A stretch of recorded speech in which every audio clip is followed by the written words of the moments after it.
They say that war is hell, and that is definitely the case in Total War Warhammer 3. The third installment in the fantastical strategy series delves into the dark and disastrous realms of chaos. It's not for the faint of heart, so whether you're a long-time fan or you're totally new to the series, here are some tips to help you face down the Demon Horde when Total War Warhammer 3 hits PC Game Pass as a day one release on February 17th. Do you want to play as a bear-worshipping cult that loves big guns, or a race of big-bellied giants with insatiable appetites? An army led by a family of dragons? Total War Warhammer 3 has more factions than any of the previous games, and each have their own distinctive playstyles both on and off the battlefield. The human races like the Cathay and Kislev are more your standard armies, with strong frontline infantry, missile troops, and an array of artillery that can blast monsters before they reach your front line. The Kislev are then backed up by their powerful polar bear cavalry, while Cathay prefers its war machines, with towering terracotta sentinels and floating sky lantern fortresses. Demon armies are chaotic by comparison. Khorne and Slaanesh are all about the charge, with the former favouring frontal assaults, while the latter loves a good flanking attack. Nurgle are slow but tanky, a shambling green tide that rolls over everything in their path, and the Tzeentch like to swoop overhead with their flying units, melting their enemies with their overwhelming firepower. It's a lot to choose from, but if this is your first time with a Total War game, Cathay and Kislev are both great starter factions. So, the first fight is here, and you're wondering how to make that rabble over there run for the hills. Whatever faction you've decided to go with, winning battles in Total War is all about using what you have. If you've got a nice little detachment of artillery and they don't, blast away and force them to come to you. If you've got stronger cavalry, take their riders out first and then circle around the sides to hit their army in the rear. Or maybe you've got a fightier Lord Daenerys, giving you a great opportunity to defeat the enemy general and deal a body blow to their leadership. Magic adds another layer of strategy and can be used to punish packed units, disrupt or slow the enemy advance, or just soften them up before you go charging in.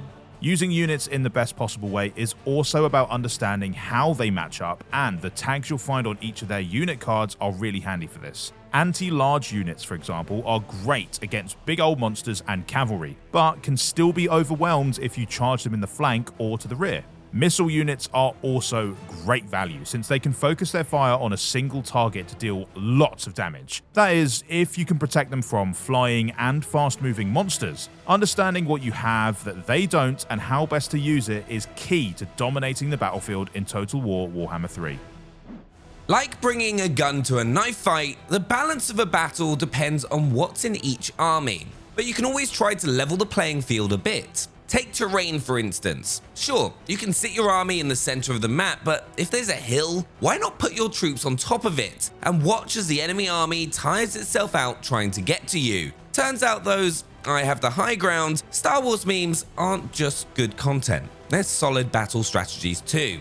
Similarly, if there's a cliff nearby, you can use it to protect one of your flanks, making it harder for enemy cavalry to sneak around the side. One of the most powerful tools in your defensive arsenal is the choke point. Even if you're heavily outnumbered, blocking your enemy's only avenue of approach makes their numbers count for little. And while they're forced to bunch up, you can rain magic and missile fire down on them, or even hit them from behind with a cavalry attack.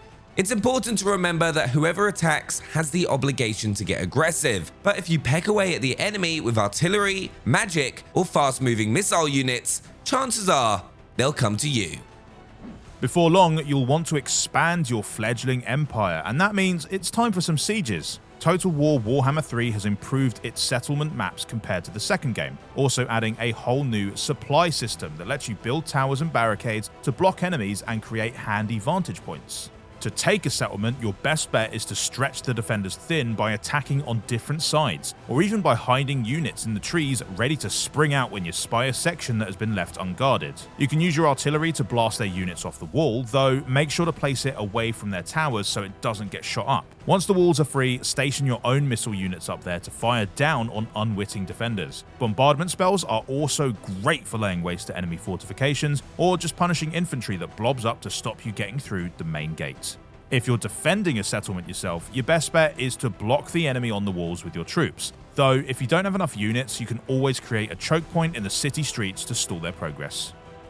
Of course, there's much more to Total War Warhammer 3 than just smashing everything in sight, as much as that might disappoint the Khorne.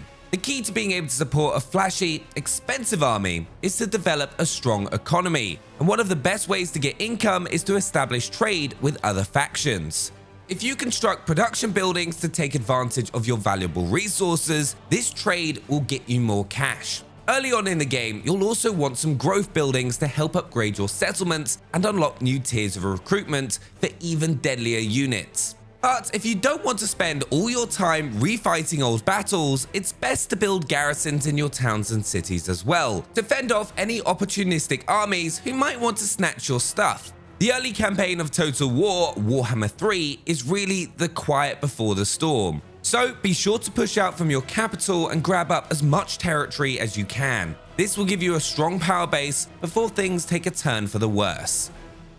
Another way to shore up your defenses against the demonic onslaught is to make some friends. Weirdly enough, people aren't too pally in a world infested with monsters and terrifying creatures, but with the right persuasion, it isn't too hard to buddy up. Establishing non-aggression pacts, trade, and military access will make other factions like you more, as will fighting and defeating their enemies. For Cathay and Kislev in particular, clearing out greenskins, Skaven, and nearby ogres will make other factions love you, get you more settlements, and eliminate hostile neighbours who might grow in strength and become a nuisance later on.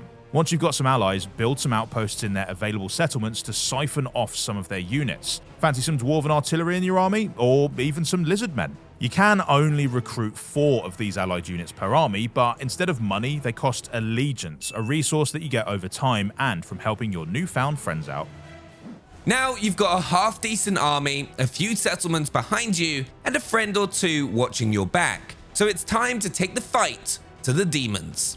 To win a campaign of Total War Warhammer 3, you have to venture into the 4 realms of chaos, overcoming their trials to face a chosen demon prince and his horde of screeching warp horrors. But first, you'll have to get there. Around turn 35, the Chaos Rifts will appear for the first time on the campaign map, allowing your faction leader's army to travel to their chosen realm for further conquest. There's only one problem. These rifts work both ways. While your faction leader enjoys their chaoscation, you'll want to close the rifts as fast as you can before they corrupt your provinces and start spewing out demon armies.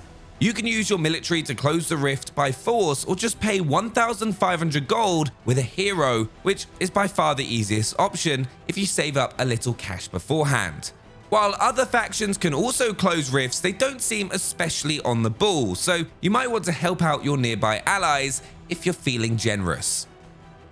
Meanwhile, in the Chaos Realm, your faction leader is fighting for their life. Each trial presents its own unique challenge, from battling other armies in Khorne's Crucible to refusing ever more extravagant bribes from Slanesh's Circles of Desire. The best advice is just to eliminate your competitors as soon as you can, because if there's no one racing you to take the Demon Prince's soul, you can take your time puzzling out the domain.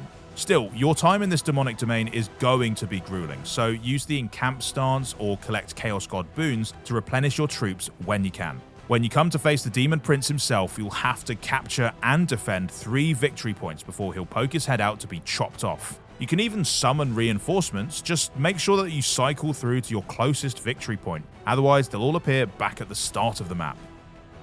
Bring down that Demon Prince and victory is yours, at least until you have to head into the next realm. But hopefully these tips will help you weather the storm of chaos and emerge victorious as Warhammer 3 hits PC Game Pass on day 1. For more Total Warhammer 3 videos and other assorted Xbox wisdom, be sure to like and subscribe. Good luck out there.